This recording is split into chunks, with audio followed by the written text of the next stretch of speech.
मंडळी, नाश्त्यासाठी किंवा टिफिनसाठी काहीतरी पौष्टिक बनवायचं आहे, ते पण घरच्या घरी. तर खूप साऱ्या डाळी वापरून आप्पे कसे बनवायचे ते आपण ह्या रेसिपीमध्ये पाहणार आहोत. भरपूर वेगवेगळ्या प्रकारच्या डाळी वापरल्यामुळे आणि भाज्या वापरल्यामुळे ही dish full of proteins and fibres असेल. तर सर्वप्रथम आपण प्रत्येक डाळ ही एक एक वाटी घेतली होती.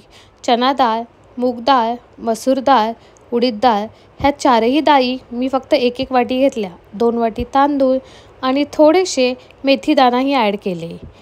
त्यानंतर ह्या डाळी मी स्वच्छ धुवून घेतल्या आणि एक 3 ते 4 तासासाठी सोक करण्यासाठी ठेवल्या. सोबतच 2 मोठे चमचे पोहेही मी सोक करण्यासाठी ठेवले. 4 तासानंतर डाळीमधलं पाणी व्यवस्थित निथळून घेतलं.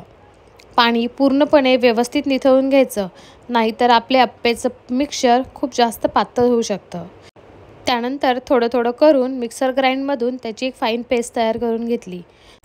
जर आपण आप्पे थंडीच्या दिवसामध्ये किंवा पावसामध्ये बनवणार असू तर पेस्ट करताना जर आपल्याला वरतून थोडा पाण्याचा वापर करायचा असेल तर आपण डाळी ज्या पाण्यामध्ये सोक करत ठेवल्या होत्या तेच पाणी थोडंसं ॲड करायचं. त्यामुळे फर्मेंटेशनला जास्त वेळ लागत नाही आणि खूप छान आणि असं परफेक्ट फर्मेंटेशन होतं. मी एक जस्ट अर्धा कप थोडंसं सोक करत ठेवलेलं पाणी ॲड केलं आणि त्याची व्हिडिओत दाखवल्याप्रमाणे अशी फाईन पेस्ट बनवून घेतली. त्यानंतर त्याला व्यवस्थित फेटून घेतलं. सुरुवातीला 1 ते 2 मिनटं मी चमच्यानी फेटलं आणि नंतर 1 ते 2 मिनटं मी हाताने फेटून घेतलं. मिक्सचर कधी पण एकाच डायरेक्शननी फेटायचं असतं आणि जितकं जास्त फेटू तेवढं छान परफेक्ट फर्मेंटेशन होतं.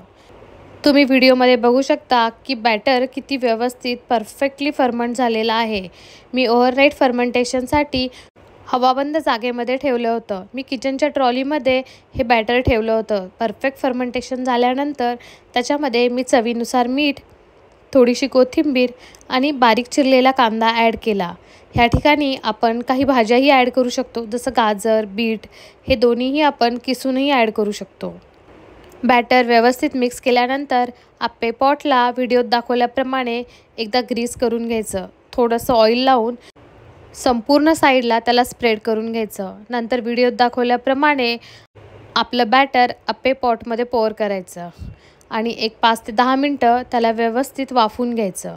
दोन्ही साईडनी त्याला एक 2 ते 5 मिनटं वाफवून घ्यायचं आणि परफेक्ट असे आप्पे बनून तयार होतील. हे मिक्स डाळीचे आप्पे तुम्ही नक्की ट्राय करा. खूप पौष्टिक असतात. मुलांना देण्यासाठी तर सर्वात हेल्दी डिश आहे.